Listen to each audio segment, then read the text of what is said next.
Hello and welcome to another episode of Father and Joe. I'm Joe Rocky here with Father Boniface Hicks. And Father, today I want to discuss something that we discuss quite often, quite frankly, which is relations. And in the relationships I want to discuss today is something that has been around, I guess, since the dawn of time, because it's something that Jesus deals with as well in his conversations, which is when we or people we know are having relationships with the outside society is not approval of. So in Jesus's time it was, how can you hang out with a tax collector? How can you go talk to our Gentiles? In our time, it's how can you go watch a video of a flat earther? How can you talk to someone who's on the other side of the aisle? Or how can you want to date that person? Or however personal you want to get that level. It's something that is always with us. And because it's so elemental to the human being, to the human life, it's something I wanted to give a little bit more time for because I really like focusing on these things that people take for granted because it's like, oh, why do we do it that way? I mean, that's a basis of how I run my business. I think it's something we should look deeper and judging people for their relationships and being judged for the relationships that we're doing. There's pros and cons to it, but I want to just flat out have a discussion about it. I appreciate that. Yeah, I think there are a lot of interesting things that are happening there, and maybe I'll just try to tease out a couple of them, and then we can iterate a bit and go deeper where you think is most useful. But the idea that, well, if we think first of all, there are people that we are ready to be in relationship with, and we think of those that we are associated with in some regard by superficial things. We have the same uh well, let's make it real superficial. We like the same sports team. Just because someone's wearing black and gold, suddenly they're our friend. It's pretty superficial, but anyway, there's something there. And then other things like blood is kind of accidental. Genealogy, the fact that this person happened to be born into the same family or have the same DNA. Even more so when people are separated, through adoption or something like that, and then we rediscover somebody who has the same DNA in us as us, and we feel a kind of affinity to that person, even when there hasn't been the shared childhood or something like that. Speaking the same language, and of course we can say things like having the same skin color, certainly adhering to the same religion, or shopping at the same store. It's like there are a number of kind of superficial things that can make us feel like we're united, and then we can also fixate on certain things that make us feel more divided. And again, those can be big things or small things. It could be an Eagles Steelers division, and some people take that very seriously, and have real divisions there. And you think, like, really, over a football team? Or the other things could be like what stores you shop at, or and then of course we get into things in terms of uh, politics and morality, and that starts to hit us at some deeper levels where shared values, where that's maybe the reason I don't shop at that place is because they support abortion or something. And so it's not just a matter of, I really like the uh, Target brand of pretzels or something. It's like Target. I don't want to name names because I don't know offhand but certain companies that support really immoral things or things that I'm really opposed to in a deep way. And so we have a lot of different things that make us like people or not like people, or want to be with people or not want to be with people. And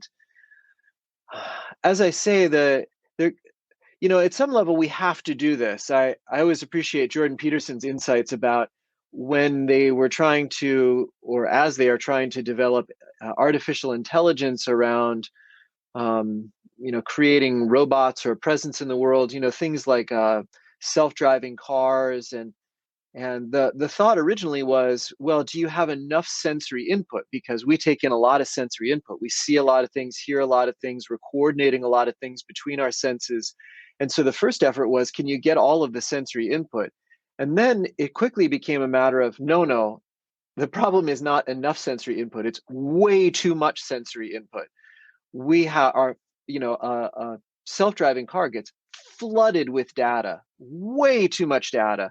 The problem is how to eliminate what's not important and actually focus on what is important. So if you think a self-driving car, you want to focus on the lines, on potential obstacles, on following the map, on whatever else. You don't need to worry about what the landscape looks like, what color the flowers are on the side of the road, or whether the trees are in bloom, or the trees are have leaves or not. So knowing what to block out is actually the hard part. And we block out like 99%. I forget. He actually mentions the percentage. It's something like that. It's a huge amount of sensory input that we're blocking out. And to a certain degree, to extend that to analogy to relationships, there's just a lot that we have to block out. We just don't have time to develop relationships with 7 billion people. It's not possible. We don't have time to develop relationships with 70 people, really. I mean, at a deep level. So we have to select what we're going to, who we're going to really get to know at a deep level, and then we make some basic judgments about, if I'm going to spend a little bit of time with somebody, I don't want to spend time with people who are going to hurt me, betray me, that I can't trust. People who are going to hurt people that I love or betray people that I love. So I need to surround myself with people who are safe, for some value of safe, and that's going to be people that see the world the same way that I do to a certain degree, that behave the same way that I do to a certain degree. And so we're doing some of those kinds of analyses as well as we make decisions about how we invest our time. Now, the goal, so that's a kind of natural process of just there's only 24 hours in a day. I have to make choices about how I spend my time. I need to do that in a way that I'm not constantly triggered and in danger. And in fact, I want to be in relationships where there's real mutual love and understanding, where we can develop some depth, and that becomes a kind of firm foundation. And that's why you can think of sort of the ideal nuclear family, where you have say a father and a mother and a baby, and there's really tight relationships, and that baby is going to grow and thrive in those relationships, where the mother and the father are growing and thriving in their relationship that's as vulnerable, as transparent as possible, a lot of mutual trust and support, a lot of affirmation. And then that baby is also getting a lot of affirmation, growth, support, trust. And that's really the ideal. You can think of the Holy Family. It's meant to be the beginning of a new creation, Mary and Joseph and Jesus, and that's the model for us and the kind of firm foundation. But that's not the ultimate goal. The ultimate goal is not that we just have a little nuclear family that's kind of perfect. The ultimate goal is that we do actually, in some way, move towards having a total unity with 7 billion people. And in fact, all of the billions of people that came before us throughout history and the ones who will come after us. That's what heaven is. Heaven is that level of intimacy, closeness, trust, transparency, vulnerability, real love, affirmation with everyone. So that's what heaven, that's what we're aiming towards. And then how do we get there? Well, we start with that mutual, that small core of real support, and then we have some emanating circles out from that, and that might be an extended family, it might be a neighborhood, it might be a parish, it might be some set of relationships that it's going to be slightly more superficial levels of evaluation, are people that there is a real unity, mutual understanding, that kind of thing with. And then from that place, we push out into the unknown, and that's part of the adventure of being human. That's part of the challenge of responding to God's call to love. We push out into the unknown, which is the person who speaks a different language, who has different cultural values, who has a different skin color, who loves a different football team, who you know who grows one kind of plant instead of another in their yard, who invests in this company rather than that one. So we push out into those places, and then something really exciting happens. difficult, painful sometimes, and requiring forgiveness, reconciliation, understanding, effort, perseverance, all this kind of stuff. But something exciting can happen as we discover harmony in difference, and where that difference becomes not just a threat, but actually something that can enrich me, and a place in which I can enrich someone else, to a point that we move towards a greater harmony. And this is a little bit of, the Hegelian, there's problems with Hegel, but anyway, his idea of thesis, antithesis, and synthesis is a very useful thought process, that I meet something that's different from me, but in the meeting we come to a higher synthesis, which is better for both of us. And that's the place that we're pushing into, and that's the place that's difficult, and that's the place where it's easier just to write people off and make divisions, and not work on any of those relationships. So that's a bit of the spectrum of things that we're dealing with. I just threw a lot of stuff out there, but feel free to push into any of that and we can explore it. You did, and I probably have episodes worth of questions to come out of that. But to try to keep it as focused with what my original idea was, because I think you just nailed it perfectly. I was trying to come with a basic thing of how humans are, and obviously it involves in there's so many different connections and spider webs that go crazy. But I want to go into something that you mentioned that I thought was very important, which was we're called to be with people that we trust. We don't think they're going to violate us. We don't think they're going to create harm. But no one's perfect. You made the reference to the Holy Family of being the perfect family. And I'm sitting there thinking, it's like, well, for them being perfect, a lot of bad things happened. They were refugees. They had to run away in terror. And that's just the stuff that they tell us in the Bible. It doesn't even bring up the fact that I'm sure there were times that their supply chain was wrong and they weren't able to get they were carpenters, so they were making things for people. So if the wood wasn't come in, if the wood wasn't good enough quality, they weren't able to make stuff. And all of those real life problems they dealt with. And then he had a midlife crisis and a career change. Like all of that stuff that we have too. We don't know if Joseph did that, but we know that's stuff that Jesus and Mary went through.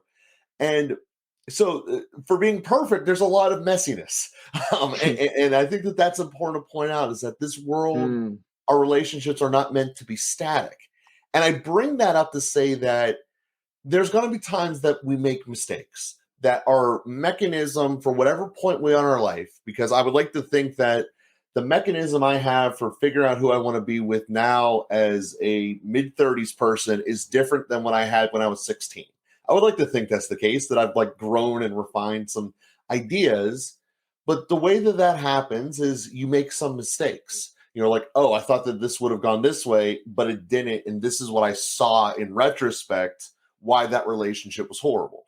So I'm going to look for that thing. And by the virtue of that process, and hopefully it stood out as I articulate that, trying to figure out the one artificial thing, or sometimes it's deeper than artificial, may or may not be the whole answer, because in reality, it's probably a bunch of things. And some of the things you might not be able to detect or even be aware of. As you were saying before, part of our job is to eliminate this sensory input. Well, maybe you're eliminating why that wasn't work out. Maybe it was a you thing. Maybe it was never going to be a good fit in terms of relationships. And I want to discuss now the element of when that goes wrong. There is part of human nature for the run and hide mentality. That, you know what, I tried to be open. I tried to make something here. It didn't turn out the way I wanted. I'm not trying again. And I want to talk about that in twofold. First, being obviously those mechanisms aren't perfect. So the likelihood of this happening is virtually infinite as long as you keep trying enough. And second, how I'm going to come up with the wrong word, and I'm sure it'll come up with a better word, but how much of a waste that is to run away and hide and to essentially take yourself out of life. I mean, I'm sure there's a nicer and better way to say that, but I also think people understand what I'm trying to say. And Father, those are the two things that of what you told me, which again, so much there, that I think are the two most pressing things for this moment in time. Um, Yeah, both important to explore. So the uh, let me start with the second first. The first one became a little fuzzy for me as we as we then moved. But Sorry. anyway, no, it's not your fault. It's my I just got fuzzy in my head.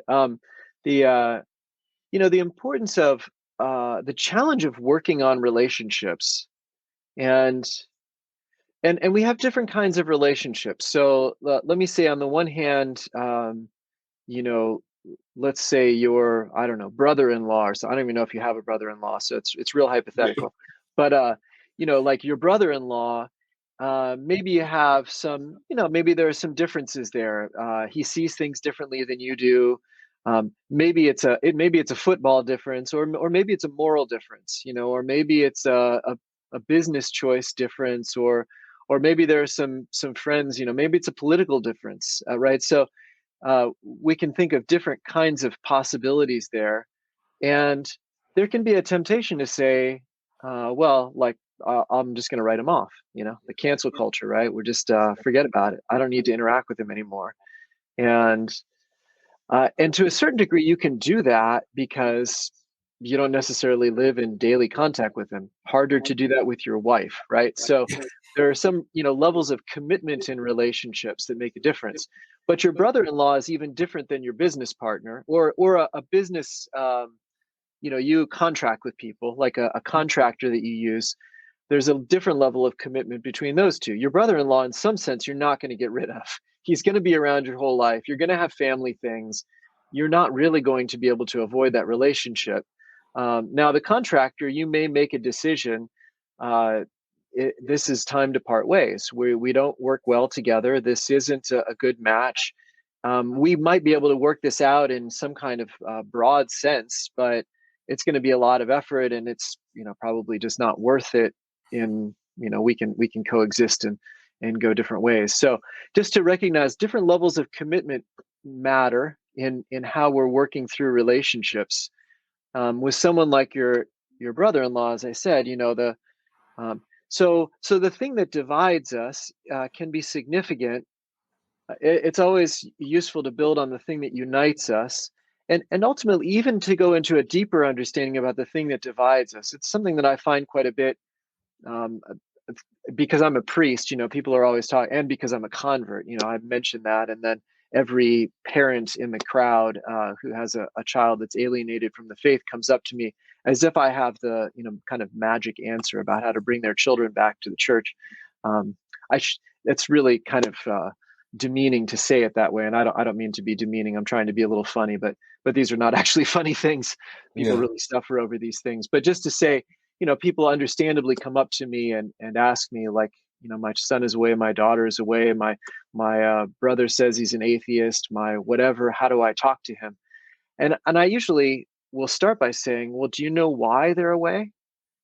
And probably 90% of the time, the answer is no. And maybe there's a guess. Well, this was hard, that was hard. Their friends went away. There a lot of guesses, but it's like, can we start there? Can we find out what the person actually is doing underneath this? And that's to bring it back to where you started from with the fair, or the tax collectors and the sinners, the prostitutes. At some level, Jesus went through the superficial, and he actually saw the heart of the person. So, yeah, she's living a dissolute lifestyle. Yeah, he's working for the Roman government. But why? Where's the heart? And is there a woundedness there? Was there a sequence of bad decisions that led them to that place? Is it redeemable? Is the person, if they were actually loved and seen, would they be able to make some steps to come back? But the being seen and loved needs to not be utilitarian, like, I will love you if you stop being a prostitute. Well, that's not real love then. That's a utilitarian manipulation of somebody to change their behavior. Can I actually see the person? Wow, this is a really wounded person who's made some bad decisions and is in a bad place, but they're still a human being who has an infinite dignity and is worthy of love. And maybe if I understood the pain that's there, the difficulty that's there, the shame that covers so many things, maybe a lot of things would be different for that person if they were actually seen, especially by somebody like me, who is relatively well regarded by society, etc. I could really reach out to that person. Now, we may need to have some boundaries around that. Anyway, those are, but then we're starting to talk about real relationships. And as I say, can I do that for every prostitute and every tax collector? Well, I can't personally, but are there some who are already in my sphere of influence, like my brother-in-law or my sister-in-law, or it, or has God brought them into my life in an interesting way? That happens. I met this. I gave a retreat, and I've spoken at this retreat many times, and I've never gone to lunch with them because I kind of come in for an evening talk. So I'm not even usually there for lunch. I happen to come early. I happen to come to lunch. I happen to hear confessions after lunch. When I came to lunch, I just scanned the crowd and then listened to the Holy Spirit and sat next to a person. And that began, gosh, I think we've known each other for 6 years now, and she really tanked. So like got into drugs, made a wreckage of her life, ended in treatment facilities, halfway houses. But the Lord brought her into my life. I stuck with her. And she would say, even now a lot of people helped her out, but she would say, you were always a father for me through everything. And that made a huge difference. You always saw more in me than I saw in myself. So anyway, the point is sometimes we have random connections, random, Holy Spirit random. And so how do, we can only work on so many relationships, but learning to see the person, to ask the question, to understand the heart, and to be willing to set aside our own aversions, whatever, our own judgments, our own superficial categories, enough to see the person. That's kind of the challenge for us at entering into it. Now, again, there are layers of challenges and difficulties that come along the way when there doesn't seem to be reconciliation. How far do we go? Where are the boundaries around that? Those are all good questions. But I guess just to kind of put out there, first of all, the idea that we really try to, uh, in those relationships that we are going to choose to enter into and work with, and there are reasons to do that or not, with a particular person, that we'd really try to see the heart and understand the person. And if there's a difference, understand the difference. Ask the question about it and be really curious. Mhm. How is it that I was just talking to a pastor who's in a parish in Alabama, and he's like, people in my parish have friends who were beaten for the right to vote. And I'm feeling like in the coming presidential election, I almost wonder if I can vote. Things are so crazy. And he said, but like there are people who will vote, and I don't even think they would agree with the Democratic Party, but they'll probably vote Democrat because that's the party that got them the right to vote. Anyway, things like that. And I said to him, well, could you have a conversation with them about this? Because he said, I'm not looking forward to preaching about these things because it's going to be like a nuclear war. And I said, well, can you get to know them and just ask them the question? Let them tell you the story. Understand why it is that they are affiliated with that party or vote that way, or why it matters to them, or what their concerns are. Like, just listen and try. And he said, yeah, that makes a lot of sense. He said, I think I'm here long enough. They trust me enough now that they could do that. But anyway, it's a lot more things about just trying to listen, ask questions, be curious, and understand how people actually are, rather than what we have sort of judged them to be based on superficial evaluations. And that's a great answer, Father. And it's definitely going to guide our conversation for next week as well. As I'm sitting here, got just so much more going on here. So I want to thank everyone out there for listening. If you haven't already, please do click subscribe and share us with your friends. We are growing rapidly. I feel like I say that every single time we're recording, but it's because it's true. I look at the numbers and they're bigger than they were 2 months ago. They're bigger than they were a year ago, obviously. And we thank everyone out there for being a part of this. And we hope that we're helping everyone out there by having these conversations and hopefully making a difference. So we thank you guys for being with us. And, please click like and subscribe and all that sharing stuff. So thank you.